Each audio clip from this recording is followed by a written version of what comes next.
Well, hello there, and welcome again to another episode of The Metagame. I'm your host, Chaz Marler, and together with the YouTube chat, we will be not only talking about board games, but periodically talking about board games. It's so meta, we actually even had to name the show The Metagame. And now, today, we're going to be doing even a little bit more, adding a few more layers to this grand old experiment, because I like to try some different things from time to time. And we're actually going to be not only chatting with the YouTube chat in real time, but we're going to be going backwards in time to take questions from the Board Game Geek forum, where people have been posting some questions all week there as well for the show. So the structure of today's episode is going to be a general Q&A type of environment. And I'm going to be, basically what I'm going to try doing, we'll see how this works. I'm going to take questions from the Board Game Geek forum thread where people have posted their stuff. I'm going to address those questions and such. And then we're going to kind of see where those topics of discussion take us and discuss them with the YouTube chat and see what people have to say in the chat based on those questions from Board Game Geek. I don't see any way that this could be convoluted anymore. So I think we've reached peak convolution there, so we can get going. When we start discussing questions and whatnots, if you have something, if you are right now watching in the live streaming YouTube chat, and you have a question, comment, or statement that you'd like to have considered for inclusion on the show, be sure to add the fun little hashtag TMG to your YouTube's live streaming chat comment, because I'll be using my web browser's search tool to highlight those comments, and those are the ones that will catch my eye easiest that I will be talking about on the show. But before we get to the YouTube and Board Game Geek chattery, I wanted to mention something. I'm going to scoot over here a little. I wanted to mention that this last week, I'm getting ready to start doing my top 100 board games of all time series on the Dice Tower channel.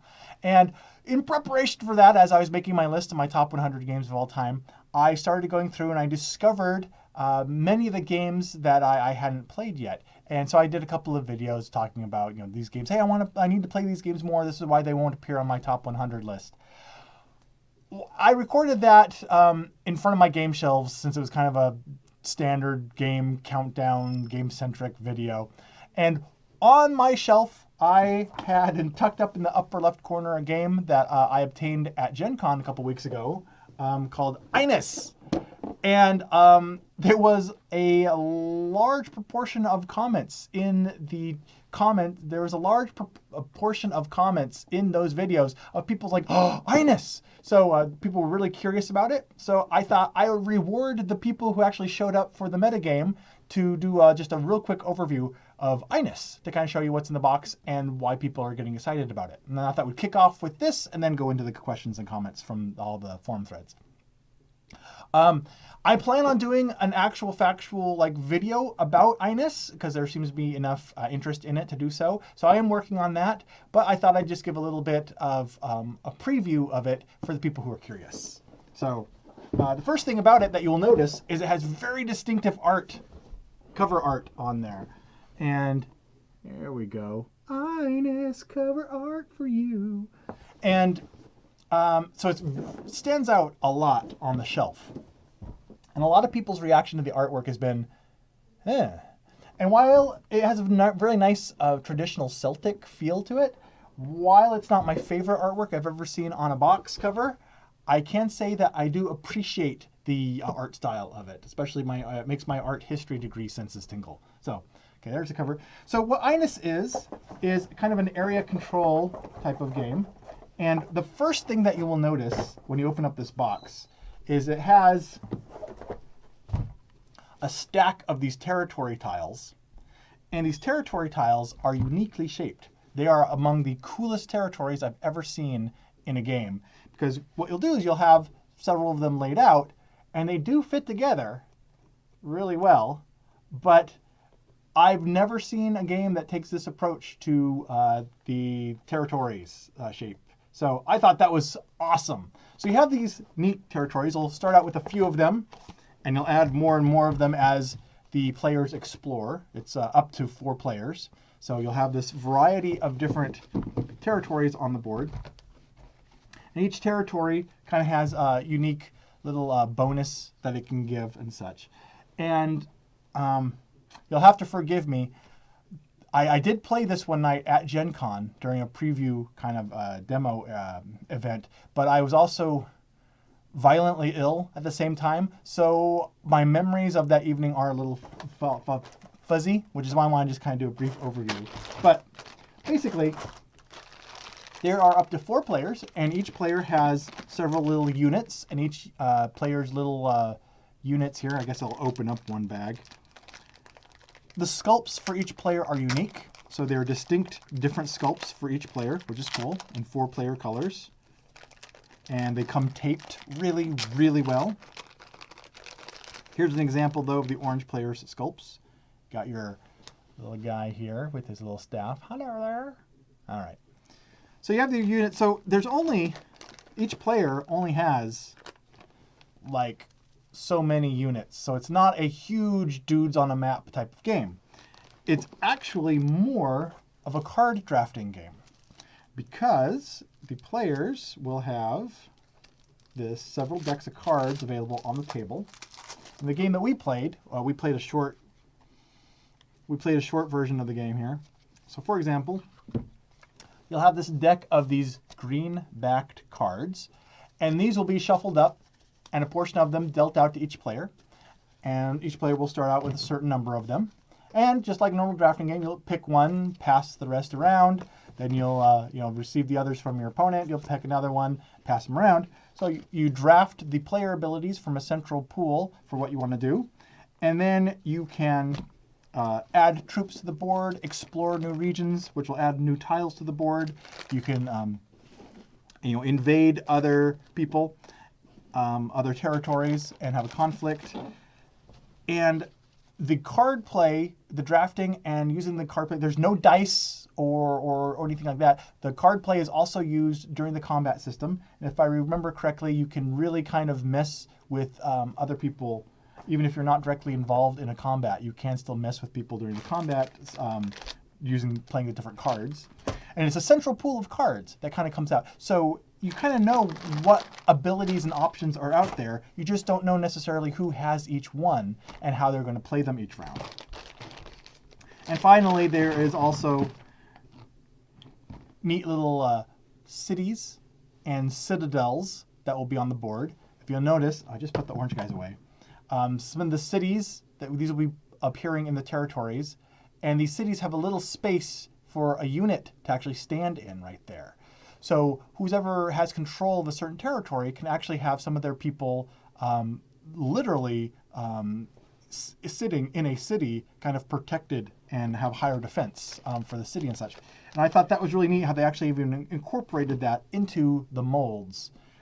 So that's kind of how the cities and things are used kind of for adding defense and control of territories. So like I said, it's not very many dudes on a map. You're focused more on card play and drafting. There's lots of different cards. There's lots of different types of cards here. We have the green ones that were the general ones. There's player aids, yellow-backed cards, orange-backed cards. They all enter play at different times, different ages throughout the game. Like I said, at Gen Con, we played a short, just first age game. We didn't play a full game. And also, I was kind of queasy the whole time, so it doesn't stand out in my memory. But it was everything about Inus, from the artwork to the way the territory system and the way they're designed and the combat system and such. Everything seemed to be like they tried to take a little bit of a unique take on everything. They weren't aiming to just stamp out another area control type of game. They wanted to kind of add a new flavor to everything that they did. So, for people that were interested and curious about Inus, there's a brief nickel tour of the game, kind of showing what it's about and how it plays, just a hint of what it's about. So, for anyone that saw that on my shelves during my top 50 games that aren't going to be on my top 100s videos that I released this week. For anyone who saw the game sitting on my shelf during those videos and it whet their appetite and they wanted to know more, hopefully that gives you a little bit of a demonstration about more about what it's about. All right. So let's move now to some of the actual factual questions for what this episode is about. And after kind of each big question chunk, I'll hop back to the YouTube live stream chat and we'll kind of discuss from there. And we'll see how this experiment goes. All right. Are we ready? I think we're ready. I'm ready. So I'm assuming you're all ready. So let's be ready together now. All right. From the board, and what's neat about this too, if you go to the Dice Towers Guild on Board Game Geek and you find the forum thread that's titled, "Why Would You Question Me?" you can actually follow along with some of the questions, follow along with the questions that I'm about to read. So see, it's still interactive. That counts, right? All right.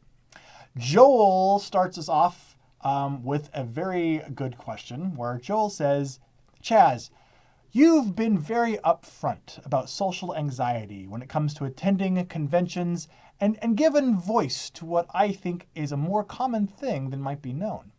I know that I've been able to relate to a lot of what you have shared. My question is, what effect has producing videos for your YouTube channel had on overcoming social anxiety within the gaming community in general?" Wow. We're starting right off with a deep question there, Joel, aren't we? All right. So, first of all, one thing that is neat is that the official series name that I did, I think I've done 15 or so episodes about social anxiety and gaming and such. And there's a series called Meeples for Sheepish Peoples that I did. I actually made a playlist with all of those videos that you can track down if you're interested in it. And the series started, what triggered the series was 2 years ago. So I think Gen Con 2014. I had the opportunity to go to it, but I let my anxiety prevent me from going. The travel and the size of the crowds and meeting people. And I instantly regretted it. I watched vicariously that entire Gen Con through Twitter and Facebook posts, watching all of these friends and people I wanted to be hanging out with, having a good time and having experiences at Gen Con. And I realized that was the moment that I realized that I didn't want to let that part of my personality be guiding what I accomplished anymore. And so that's when I started the Meeples for Sheepish Peoples series, essentially to kind of throw my hat over the fence and say, hey, you know what? This is something that an experience I had. I bet other people have had this experience. And one thing that's really been the most special about anything that I've produced on YouTube is that Meeples for Sheepish Peoples series is the one that people come up to me at conventions and such and say most often that that's the series that affected them. And it has had an impact on their own life. And it's such a personal series, and it just makes it so much more special even than it was. And it's by far, I think, the thing that I'm most proud of producing. So the question, what effect has producing these videos for the YouTube channel had on overcoming your social anxiety within the gaming community and in general? Well, one thing that I didn't expect is in getting it out there, how many other gamers and such would respond in kind, saying, "Oh yeah, I have that same issue," and even saying that, I'm even more timid than you are, and stuff like that. And the fact that it has helped them come out, knowing that it's helping other people in that respect, has actually been more encouraging to me and helped me keep going sometimes. I think I've mentioned in some of the Meeples for Sheepish Peoples episodes that there is a difference. There's two things that sometimes are talked about interchangeably in those series when you're talking about this type of topic. One is social anxiety, which is where crowds of people or social interaction just makes you anxious and stuff. And there's also introversion, which is actually different. And one thing about this series is I've learned of much more distinctions between the two. And introversion means you're not necessarily anxious by crowds, but hanging around with other people wears you out. An extrovert gets their energy from interactions with other people, and an introvert, interactions with other people can be enjoyable, but drain their energy.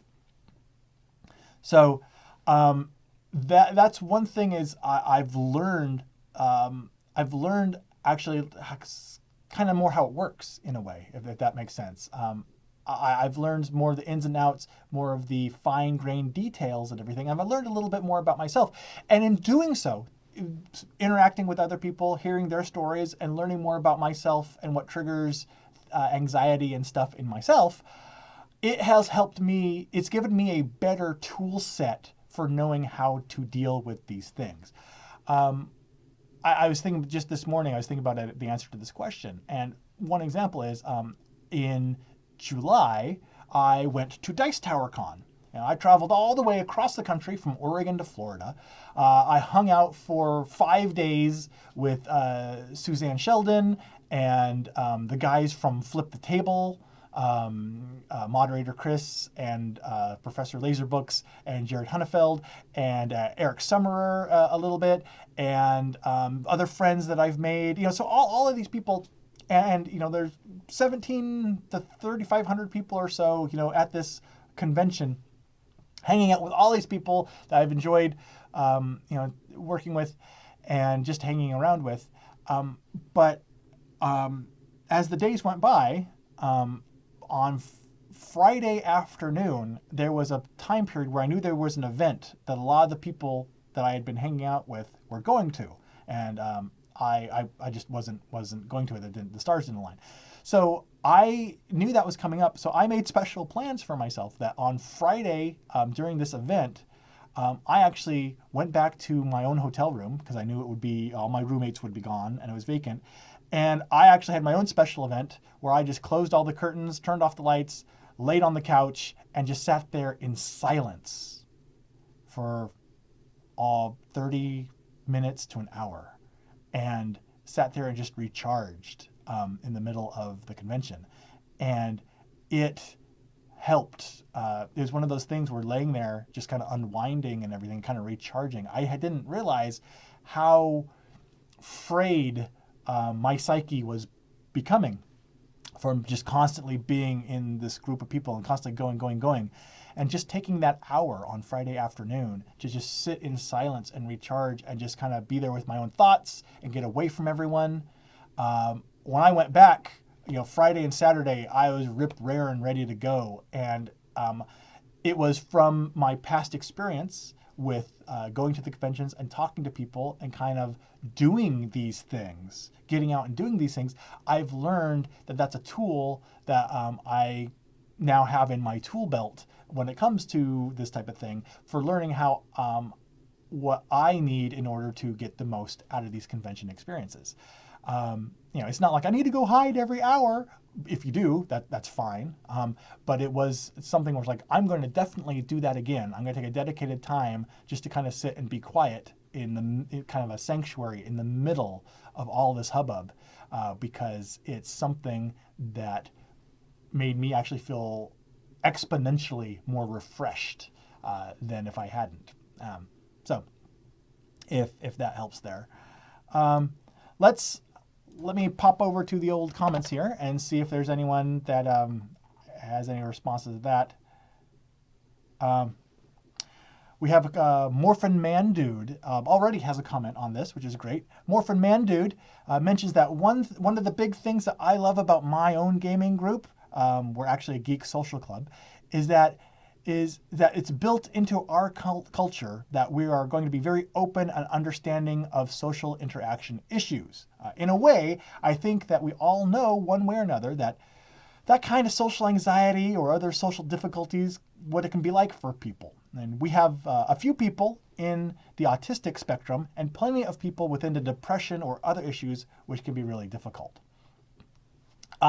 That is excellent to hear, Mr. Morphin, because when you have when you have a group that can be cognizant of that, it can go a really long way. In my own board game club that I manage, I know I have quite a few people that are very introverted, and they'll come in to the game group, especially if on a game day, if things are already in full swing and they're a little bit late. They'll kind of stand on the sidelines, stand in the doorway even, and just kind of observe for the longest time. And I've had people, come up to me and tell me there's no way that you have social anxiety, or there's no way you're an introvert. And so the last thing on this I want to mention before I move on to the next question is another thing that I've learned is that, and again, this is a thing I think I have an episode in the Meeples for Sheepish People series that's about this, is one thing that I've learned dealing with myself and others is that it's not just the presence of people that can lead to introversion and social anxiety. It's the person's place, their role within that group lots of times.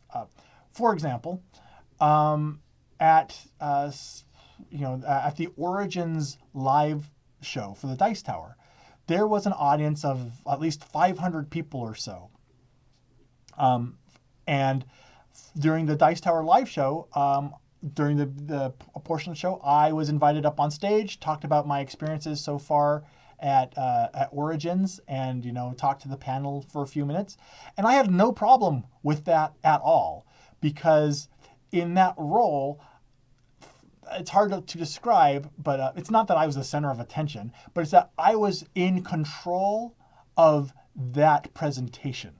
I was knowing that I was going to be, I knew my place and I knew what I was going to say, and it was kind of this, being up on stage wasn't the problem.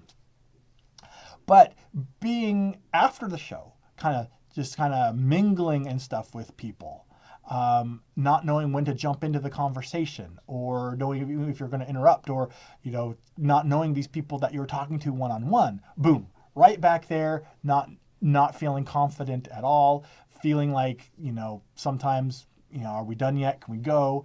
So sometimes one thing a lot of people don't understand is it's not necessarily the presence of other people that can be draining or cause anxiety. It's the person's role. So when you have a game club and such, even if it's a small, intimate group, that sometimes can be the worst. And when that new person comes in who has social anxiety, and they stand in the doorway, that to me, a lot of people don't understand that can be a much more stressful environment than when you're hosting or teaching a game to strangers and stuff like that. So that's one thing I thought that was very illuminating over these past few months in going to conventions and doing this, something I've learned about myself and others. So keep in mind that it's not always the size of the crowd, but it's the person's role in the crowd and their level of control is still not the right word, but kind of the way they fit into it, knowing how they fit in, and that can be one of the things that causes a lot of anxiety. All right, so enough deep psychological thoughts there, though. Let's move on to the next question here, which is from Brandon. Brandon brings a question that he's been thinking about a lot lately. Is it rude to flaunt a board game collection behind a person in a video? A lot of people film themselves in front of their collection of board games, and board games are, of course, expensive and essentially a luxury item. So, in most countries, it's considered rude to flaunt your wealth. So is it rude to always be filming oneself in front of their board game collection? I thought this was a fantastic question. And there were some others who already responded to it on the Board Game Geek forum. So I won't go and reread all of their responses, but if you're interested in what others had to say, I definitely recommend hitting that forum thread and reading through other people's responses. But as for me, I think it's, okay, in and of itself, I don't think it's rude. Because if you could run into the trap of, well, what if I film myself sitting in a nice chair? Or I film myself in my car. You know, a lot of people don't have cars. What if I film myself standing in my front yard? Well, some people don't have a home or a front yard. So it could run into the trap of, well, you're gonna be in trouble no matter where you film, unless you're floating in a blank gray void. I think more important is the context. It was mentioned in the Board Game Geek forum thread, and I agree, that a lot of people film themselves in front of their game collection simply to set the topic that they're talking about. Hey, we're talking about board games. People like board games, and here's board games. You know, it's kind of my prop, my backdrop, my set behind me, almost. Now, there are times that people will flaunt things, and again, it's context. Sometimes, you know, for example, if you obtain a game early that's not available for market yet, with the kind of the context of, ooh, look what I have. I'm going to do a video on this, and it's going to be a real big secret, and I have a towel over it because it's shrouded in mystery, and I'm not even revealing what this game is, but it's going to be amazing because I have it. I'm going to talk about it first. Ooh, that gets on my nerves a little bit. In fact, I hope I didn't just do that with Inus. I presented Inus because people were asking about it, not to show it off. So I hope it didn't come across that way. Sorry. I hope I didn't just do the thing I said I hate. By the way, I think it comes down to context. It's the way you do your presentation. And if you are mindful of that, and you're focusing on the content that you are creating, the actual things of substance, and not just going ooh about your flashy new toy, I think that will come across, and it won't be seen as insulting to people. But I thought that was an excellent question. And let's see if there's any other excellent responses to that over here in the chat. Kabuki Kid mentions, here we are. Kabuki Kid mentions that filming, quote unquote, in front of your collection. Kabuki Kid thinks it was really started by Tom Vassell of the Dice Tower. And he said that he did it just to show what kind of channel it was, and nothing to do with flaunting. And Kay mentions, your board game collection as a person vlogging about board games is almost your resume. It shows your pedigree, which is an interesting point. And I can see that, and I agree with that. I will say one counterpoint to that, though, Kay. One thing that I've heard, and I heard this long after I started doing my own channel with the cloud backdrop and stuff. So I'm not claiming, I'm ahead of the curve or anything. But one thing I've heard is that lots of times people now, it's become cliche to be standing in front of your board game collection shelf. And people are like, do something different, have a different backdrop, find a way to innovate. And so, yes, it can be kind of to set your credentials, your pedigree, your resume, as it were. But also now I'm wondering if it's becoming a cliche. So no one can win, ever, can they? There's always two sides to each one of these arguments. Let's see if there's anything else. Sasha mentions, I think the board game collection is the best background for such videos for most people, because they talk about these games, and not everyone has unlimited open space in their home to create these videos. That's very true. Trevin mentions that he doesn't think that he's seen anyone purposefully use their games to brag, which is good. I agree. I don't see it as a overwhelming problem or anything. Let's see if there's one more. And JT mentions that it's not at all uncommon to see any sort of YouTube vlogger filming in front of a collection.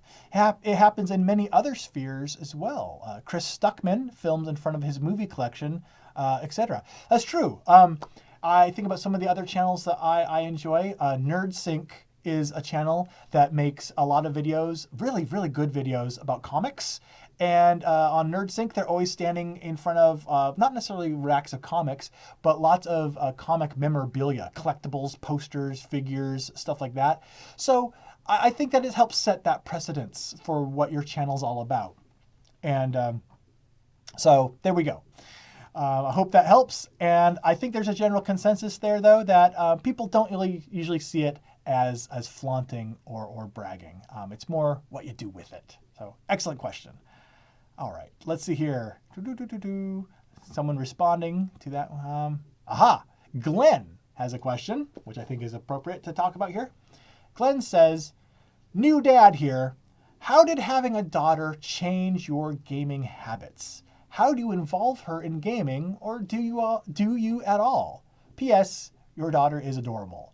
Well, thank you very much. I think she realizes that too, so I won't dwell on that because it'll just go to her head. But so yes, as you know, my daughter is 9.5, and so I got really back into the board gaming scene in 2012. So when she was about 5 or so is when I started getting back into board games. But going back in time a little bit before that, back in 2007 and so. 2007, 2008, when she was born, through kind of the first couple of years. At that time in my board gaming life, we would play Magic a lot. We'd have a weekly Magic night with our friends. Like 5 or 6 of us would get together. We actually played Small World and Risk and stuff like that every now and then. But when my daughter was born, through other circumstances and stuff too, I will say that my regular gaming was paused and put on hold for a while. And actually, instead of getting together with friends as often for gaming, during those first couple of years, my gaming focus actually changed to center around her. So instead of getting together with friends, what I would do is the first year or so, like, we'd just play with stuffed animals and do stuff like that. Then when she was probably around 2 or so, I actually started taking her with me to the local gaming shop. This might actually be kind of when I started getting back into gaming a little bit here. So it might have been a little bit earlier than 2012. Because I'd take her to the local gaming shop, and we would get like the blue-orange games, like Cuckoo the Clown, which is basically just a clown that looks like a scale with arms like this, and you put little cylinders in it to topple it back and forth and balance it. And that was that was the first quote-unquote modern board game that I got with her. And then we got Froggy Boogie and Pengaloo as months went by, which are also blue-orange games, I believe. And she was probably 2.5 at the time, but I was surprised that even at like 2.5, we were able to play Pengaloo and Froggy Boogie together, and she was able to follow along. It was very dirt simple the way we did it, but we had these activities together. And we play a lot of Play-Doh and stuff like that. We played with Play-Doh a lot. Wow, it's bringing back a lot of memories. And we had like a game of Scrabble and stuff, and she'd pull out the letters and just kind of look at the letters, and we'd talk about letters and things, and then she'd lose the Scrabble pieces all over the house. And then we'd play chase and games like that. But in terms of board gaming, for a couple of years there, so like the first year that she was born, my gaming was pretty much put on hold. Then when she was 1.5 to 2.5, I started introducing games, but all my gaming was specific and focused on her.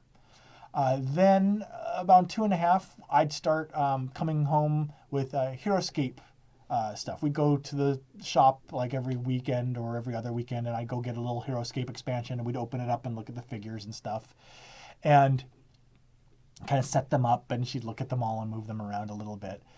And so it slowly evolved. When she was, I'd say 5 to 6 is when King of Tokyo came out.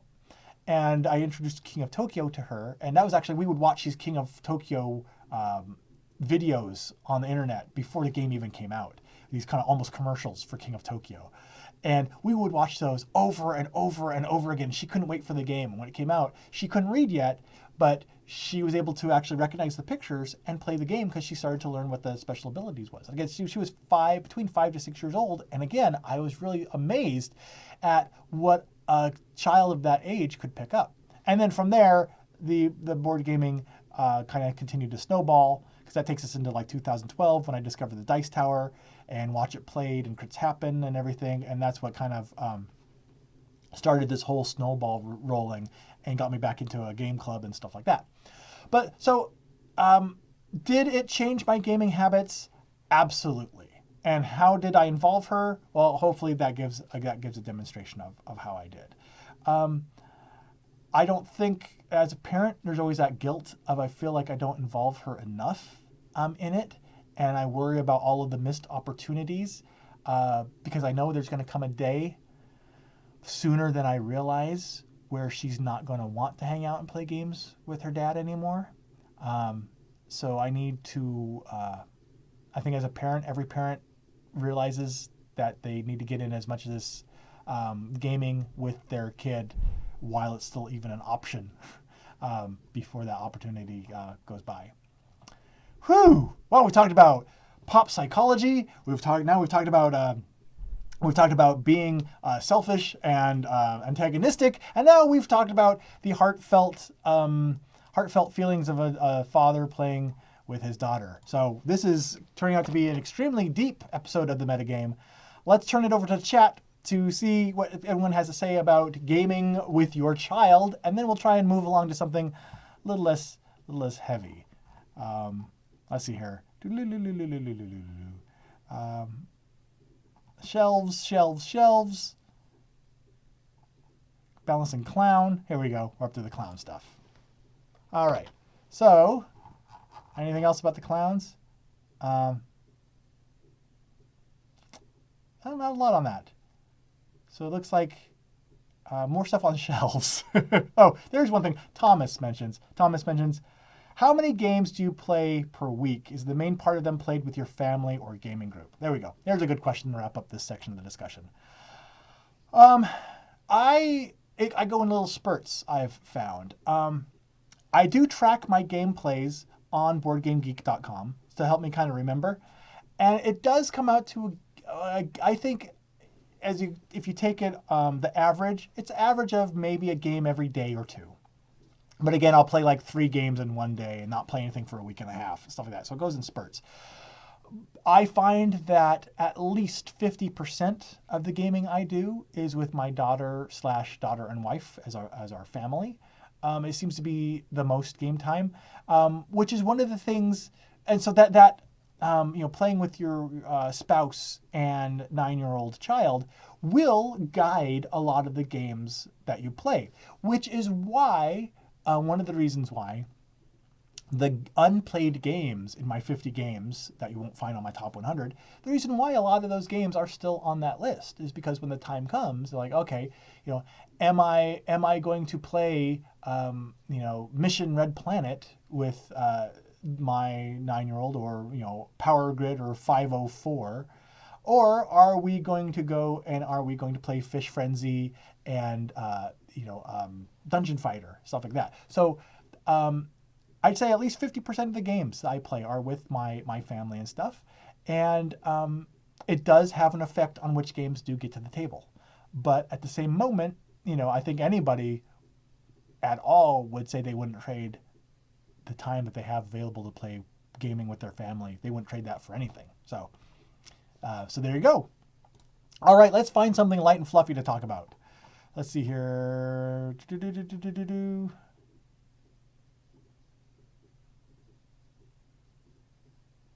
All right, I'm going to come back to John. You had a long question on the chat. I'm going to come back to that, I think, later. Maybe respond directly in the forum thread. Let's go to David, who asks 2 questions here, which is almost cheating, but I will allow it. David mentions, is it inevitable that our board game nights end up with someone being out of a board game because they either arrive late or the game chosen was limited to a certain player count? Any advice on how to avoid that? Two, also, our board game nights have the same group playing together and they don't break up. How can we tell them they need to break the pattern and play games with others? They seem to have picked their game days in advance. All right, so first question, is it inevitable that our board game night ends up with someone being out of a board game because they either arrive late or the game chosen is a different player count? I am going to say, in my experience, that unfortunately, if you have an open to the public gaming event, and it's not just like, 5 guys planning, hey, let's get together on Friday and play. If it's actually an open gaming club like that, unfortunately, yeah, I think it is inevitable. I have tried many different ways to accommodate people, but it seems that no matter what you do, there's always going to be someone who shows up right after everyone gets set up and going. It's inevitable. And so your choices are either to start really late and have everybody waiting around for everyone to show up, which doesn't work because because everyone is waiting instead of gaming what they're there to do together. And even if you do wait, someone still will show up afterwards. Or you start on time and someone shows up late. The best advice that I have for this is it depends on the people in your group. It's got to be a group effort. I'm real fortunate because in my town's gaming circles, I know I can name at least 5 people off the top of my head who are excellent hosts and who are willing at the drop of a hat to know that, if someone new comes in and they're a newcomer and they look kind of lost, they know at the drop of a hat, I'm going to need to bow out of this game and go help this new person because I'm on host duty or I'm kind of, an emissary of the hobby, ambassador of the hobby. And I think you need to find people that if you want to have a game club that welcomes in these stragglers, these latecomers, these new people that are kind of, new to the hobby and don't really know what's going on and feel like they're intruding, you have to have it be a group effort and maybe even have it be coordinated, saying, hey, this week you're on host duty, this week you're on host duty, and you're going to be helping the new people and you're going to drop out and kind of rotate that around. Without that, in a way, it stops being so much of a game club as just a circle of friends getting together, which is okay, but that circle of friends is more of a closed environment that's not as welcoming to new people. So I think what your game group may need to decide is which is it they want to be. Do they want to be a public game club that's bringing more people into the hobby? Or do they want to be just a circle of friends that are getting together to play games and hang out? Either one of those is fine. One of them is not a better solution or a better thing to do than the other. One's not, you don't want to do this one because that's selfish. No, it's whatever you want to do. But the decision, making that decision will affect and kind of answer your question of, well, how do we handle this? Because if it's going to be just a closed circle of friends, well, then perhaps those people should branch off, perhaps, or you should create an additional separate gaming night, a public one and a private one. We've experimented with that as well, which can help people, especially the hosts, help them kind of recharge from time to time so they don't get burnt out on hosting and getting pulled away from games all the time. So I'm not sure how good of an answer that is because I don't believe there is a perfect solution, but in my experience, that's been what we've experimented with and had the best results with. So I think that actually addresses both your questions there. Let's pop over to the comments here real quick, and let's see here. Here's about 4 comments here. Kabuki Kid mentions that at her game group, we just play late games or filler games for the first hour to try and wait for newcomers. Or latecomers. That is a really good approach too. That's something that we also do, is we'll try to start with something short and light, but it seems like it's inevitable that even we have like maybe a 5-hour block of time, 2 hours and 45 minutes into that block of time, someone's still going to show up. But starting with filler games is good advice. Also continues on with, I also always keep a couple 2-player games with me, which is good advice. So there's always something to play as long as 2 people are present outside of running games. That's an excellent approach. Having something, especially if the other players realize that you as host may need to excuse yourself from a game or something like that to go help a new person. Having that 2-player game available to help be a filler to kind of wait until another game opens up can be good. So, and then some newcomers are comfortable with sitting watching. Some of them like to kind of help get acclimated. They'll like to sit and watch to kind of see how the games work. So don't feel that you have to pressure a new person into a game. Sometimes they want to just slowly absorb what's going on too. So keep that in mind. Morphin Man Dude adds, in my group, we play smaller games and fillers until the time when most people show up. Then the leaders will drop out if it doesn't break a game. I like that you said the same thing. And I like, Morphin Man Dude, that you also said the same thing. So we're like comment twinsies there today. So that's kind of feels good. All right. And then Kabuki Kid also mentions that worked out this past week as 2 people came late and they played my 7 Wonders Duel until one of the bigger games wrapped up. That's continuing on the thread here of having 2-player games available. Let's see. Morphin Man Dude also mentions that they set aside specific days where they do campaigns or big games. So in their game club, they'll actually have specific types of games played on certain days. Scheduling that is a really good idea. And Sacha mentions that get out the dates in time. Sent reminders a week before the event and have people respond to the reminder and let the host know if they show up and if late. And it works like a charm for Sacha's game group. So yes, that's one thing that hasn't been mentioned yet that I think is a really good point. Communication. Communication with their group is excellent. We use meetup.com to post our meetups and events, and that helps know how many people are going to show up. There's a note area where people can talk about if they're going to be late, if they're bringing extra people, what games they're bringing, if there's a change in venue, all sorts of things. So having some sort of centralized communication is key. Wow, we're down to like 10 minutes left here. I apologize for that. So let's see here. I'm going to enter the last 10-minute lightning round. So I apologize if I don't spend as much time on your questions, but I do want to try and address as many as I can. So let's enter the lightning round. I brought my own sound effects today. People appreciate that extra effort. I think they notice. People like BJ from Board Game Gumbo. Hello, I hear you on the Dice Tower audio podcast, I believe. It's nice to see your words and avatar in person. BJ mentions, a quick question. Were we idiots for making Gen Con 2016 our first ever convention? Do you recommend gamers start with something a lot smaller or just dive into the big cheese and roll with it? Aha! I have a controversial answer to this question. Lots of people say start with small conventions and work your way up. And in fact, I used to say that as well. But I realized something this last year or so, that each convention has a different feel and purpose. For example, Dice Tower Con is just like a huge game day that goes on for 5 days, just a huge game club meeting. That's what Dice Tower Con feels like. Origins is, well, Gen Con is a circus where it's more of a trade show where products are coming out and there's things to be seen, things to be unveiled, things to grab before they hit the market, and just stuff to do and grab and see. And oh boy, it's a circus. Origins, going back to Origins now, is a cross between the two. It is not as big of a circus as Gen Con, but it is kind of a more trade show-centric event. But it also seems to be a little more low-key, and there was more time for gaming in the evenings. It seemed to have that kind of community feel to it. And so on and so forth, etc.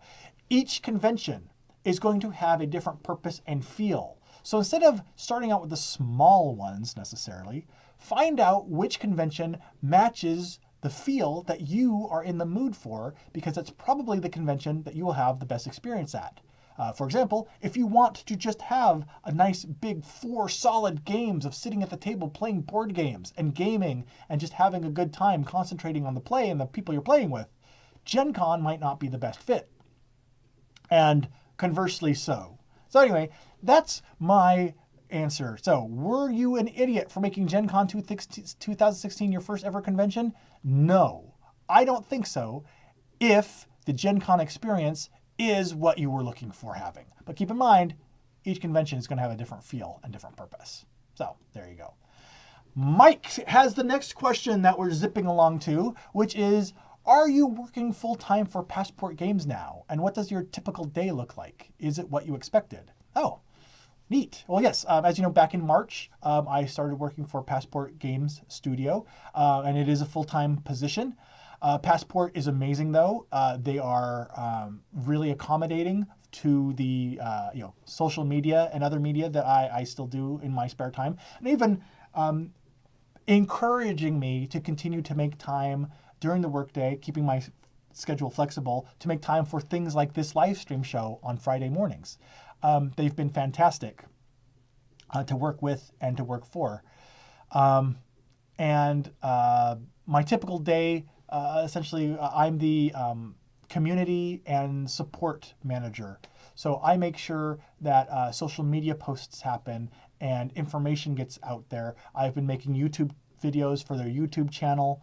I've also been doing managing the customer support requests. If someone's missing a meeple in a copy of a game, I make sure that that gets sent back out to them in a timely manner. And then also kind of working with some publishers and stuff to do some media events and stuff like that.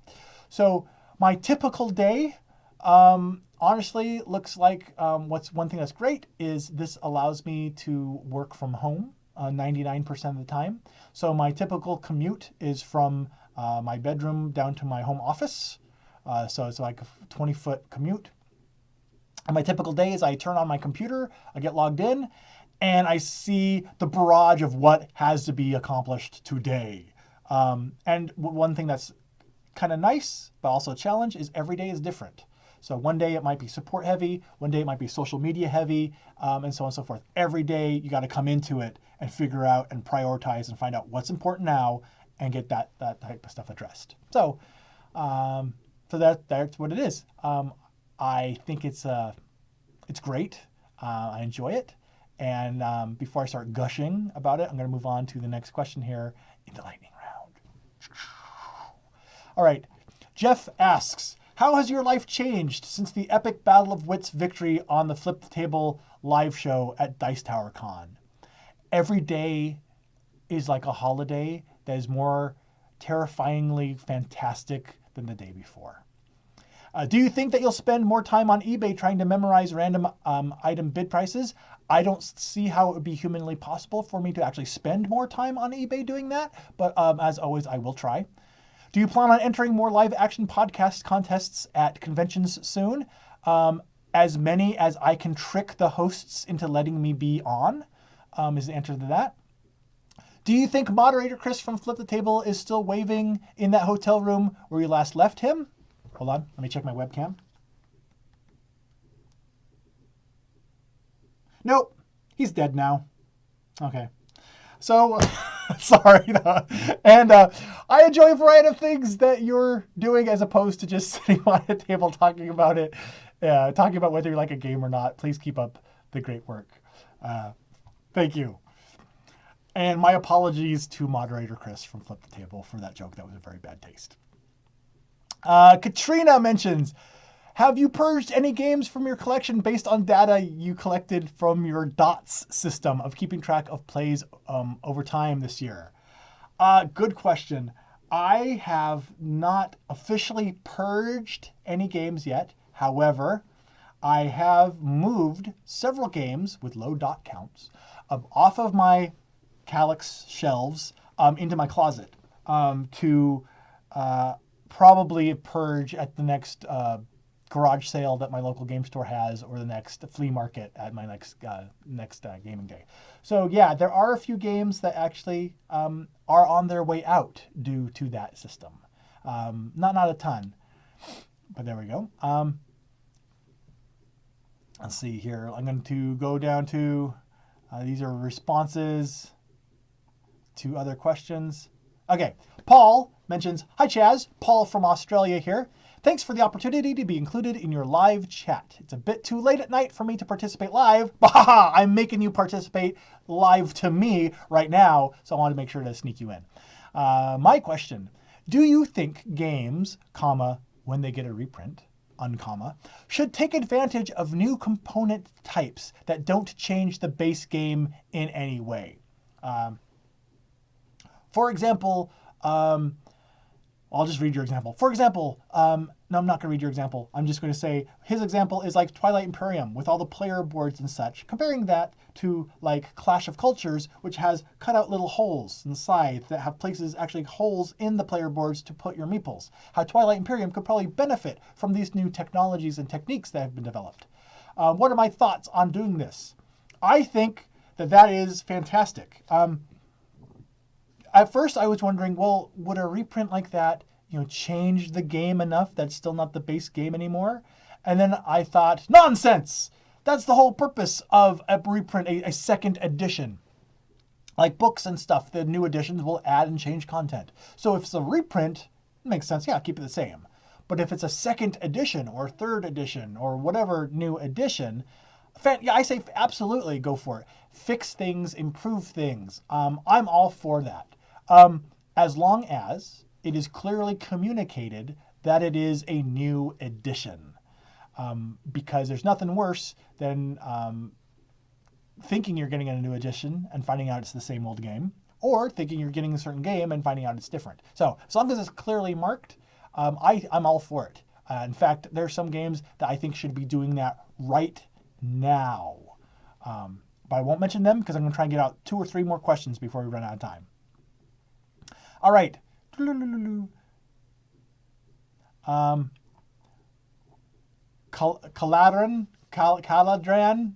the person on the forum mentions, do you plan on doing any more vlogs for conventions in the future? The one you did for Origins was my favorite vlog yet. Oh, thank you very much. Yeah, a little more. I put a little more work into that Origins vlog than I probably should have for my own mental health. But I've been trying to take my camera with me to more events that I go to, and if I am assigned or have the opportunity to do more interviews or vlogs or something at conventions, I'm all for it. Gen Con, unfortunately, I did take my cameras, but I was not able to film barely anything at all for Gen Con. So if you're waiting for Gen Con stuff for me, it's not coming because I arrived at Gen Con and then subsequently got violently ill for the greater portion of the convention. So I unfortunately was not able to film as much stuff at Gen Con as I wanted to. So I'm moving on to the next convention. But there's an answer for you. Hope that helps. Blaine gets in nearly at the end here with the question of, when evaluating a game for purchase that you don't have the opportunity to try first, how do you distinguish between depth, interesting, immersive choices, and complexity for complexity's sake, like fiddliness? When evaluating a game that you don't have the opportunity to try first, how do you distinguish? 2 things. And I think I've mentioned both of these before, but the 2 things, one is I'll research the game. I'll watch the reviews. I'll watch what other people gameplay videos and reviews and stuff from reviewers I trust. So I'll try to research the game to try and get as much information about it as possible. The other thing too is that keep in mind that I've talked about this before, that I know, at least for me, what leads to a purchase decision for me is not necessarily a complex research onto the immersion, complexity, or fiddliness of a game or its components or its rule set. But what's usually the typical triggers the buying decision for me is I'll have a little thought bubble pop up, and I'll imagine who I would be playing this game with. And I'll imagine, would this guy enjoy playing this game? Would I like playing this game with my spouse? Would my best friend love this game? And I'll picture having fun playing this game with a certain person, even if it's my daughter or anyone.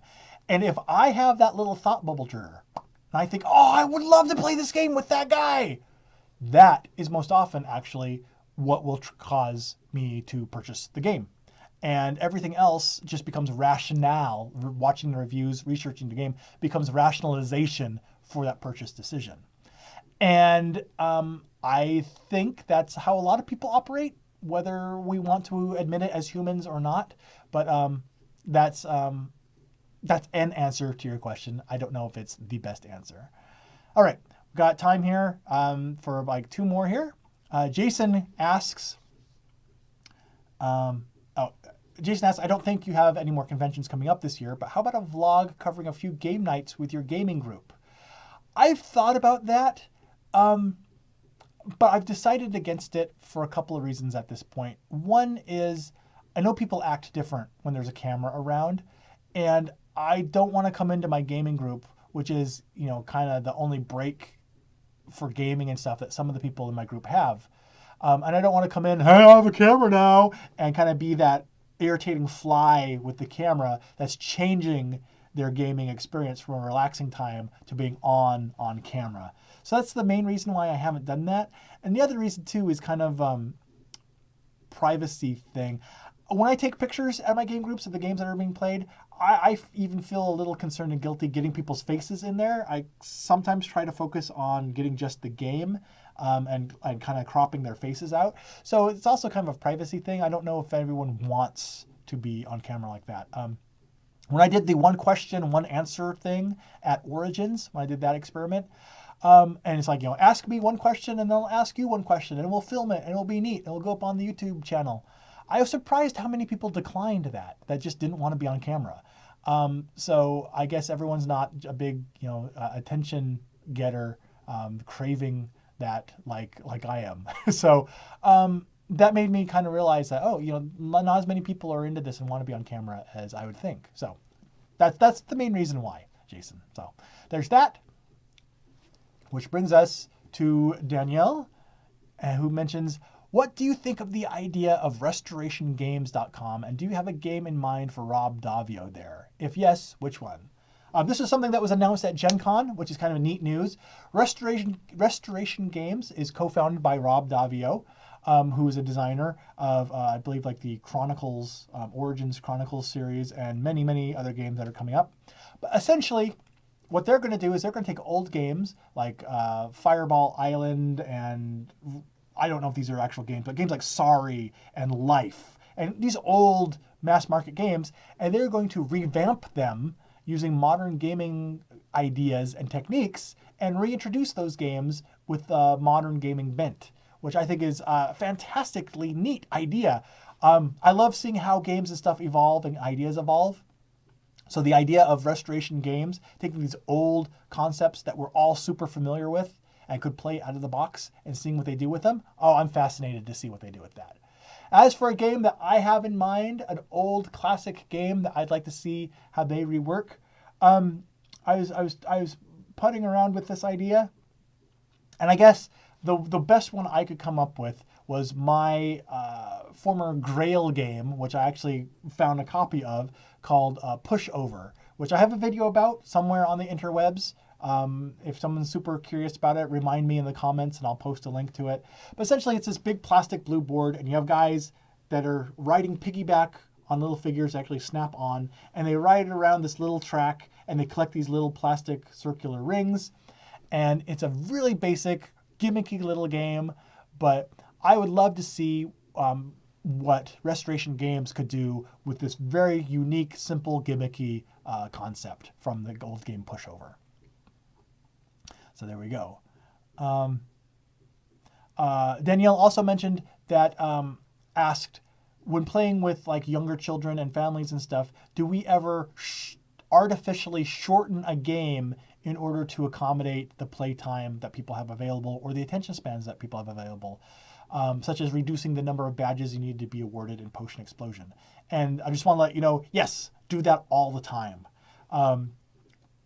So yeah, I think that's a perfectly legitimate thing to do, as long as it's communicated beforehand what the objectives are going to be. Because I've made the mistake of not telling everyone, oh, we're only playing to half the points, and that's not ended well.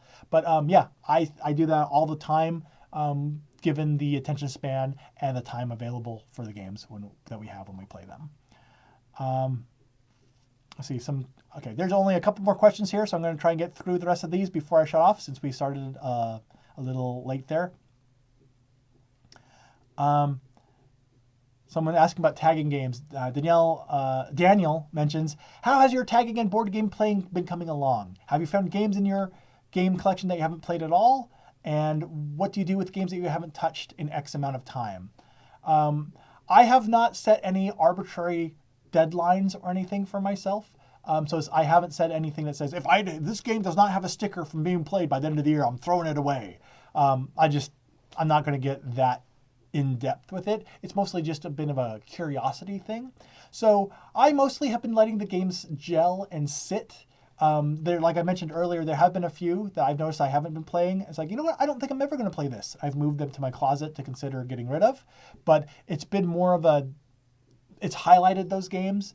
It hasn't been because of the dots. It's just been the dots have helped me remind me, oh, hey, yeah, I haven't been playing that. I'm probably not going to.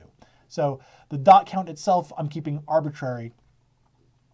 So that's kind of how the dot system has been being used and has been affecting the games. Let's see here. Katina mentions, what have you done with the component proponent?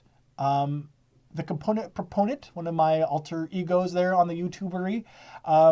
There's still component proponent videos coming out. But I've tried to mix it up with games and components and stuff. I will tell you, I do love talking about components. So if you know of a component that's worth talking about, let me know, because I would love to talk about it on a video. And finally, the final question that we have here. Thank you all for sticking with me as I've rolled through these questions. Is we're going to end up with where we started, with Sasha, who is a regular in the YouTube live stream chat. So we're tying this all together, Sasha. We're bringing it back to where we started. Sasha mentions, as an introvert who suffers from social anxiety, what got you into board games and possibly RPGs in the first place? These type of activities usually involve meeting people. Weren't video games and or reading more tempting hobbies? Forming your own board game meetup, going to conventions and having people know who you are and saying hi, you've faced a lot of challenges. And what has become easier for you to handle over the years, and what is still more difficult? Are there some challenges that you're not able to tackle yet? These are good questions. And since you seem to enjoy working with your audience, are there any ideas for future shows / experiments that involve viewer interaction? Whew! Okay, Sasha, I'm going to break this down into several different mini answers, because at Gen Con, someone else actually asked me a specific question that is one of the things that you covered here. So first of all, tentatively, as long as the scheduling pans out the way it's supposed to, next Monday's Board Game Breakfast segment is actually going to answer one of the questions about social anxiety and how going to conventions and stuff has changed that. So my next Board Game Breakfast segment on Monday is going to address part of your questions there. So I don't want to leave you hanging, but I am going to be taking a full time to actually flesh out a scripted, nice 3-minute response there to that. But I will tell you that what got me into board games in the first place? What got me into board games in the first place wasn't really anything to do with social anxiety or anything like that. It was just something that I always enjoyed, and enjoyed tinkering with game ideas and making games and stuff when I was younger. So it's always been something I've enjoyed, and it wasn't until like 2012 or so, when I started really getting back into the hobby, that I really looked back and realized how much it had been present in my life. From grade school and growing up, and decided, this is something I'm going to immerse myself in more, and made that conscious decision to really get into the hobby and become a hobbyist for modern board games. As someone who is an introvert, aren't video games and or reading more tempting hobbies? When I was in grade school and stuff, I would read a lot. But then in 4th grade, I started needing glasses. So if I read too long, my eyes get really tired and it gets difficult to focus. And so that made reading less less enjoyable experience. I can't read for more than an hour or so at a time before I got to take a break and just rest my eyes and stuff. So that's why reading is, as someone who enjoys kind of the quieter hobbies, that's why reading's on the back shelf. And video games, that's a topic for another time, but essentially I worked in the video game industry for 3 to 4 years, and I saw a little bit of how the sausage was made behind the curtain. and I don't really enjoy playing video games as much as I did before I worked in the industry for a while. So fortunately, board games have not had that effect. Working in the board game industry and being more involved in it the last 3 years has not had that effect on me. So that's nice. I think that also helps underscore where my passions truly lie. So, introspective. So, so with that, and the fact that I think I just swallowed something that was not food, that was floating around in the air. With that, I'm going to sign off for today, and I want to thank everybody from the YouTube comments and the Board Game Geek comments, and especially those who were present in both, for helping pull off a really interesting show. At least I hope it was interesting to everyone. There was a large, wide range of different topics addressed in this episode. So I just want to say thanks, and until next time, I've been Chaz Marler, along with the YouTube chat. We have been playing the metagame, and for more, not YouTube, for everything in the world, be sure to subscribe to both the Dice Tower and the Pair of Dice Paradise YouTube channels. Follow us on Facebook and Twitter, and we'll continue the conversation about board games and board game media in those locations. And until then, I'll talk to you again soon, and I already said that, so now it's time for me to just stop talking. I'm sorry. See, I'm out of words. Talk to you again soon. Bye-bye.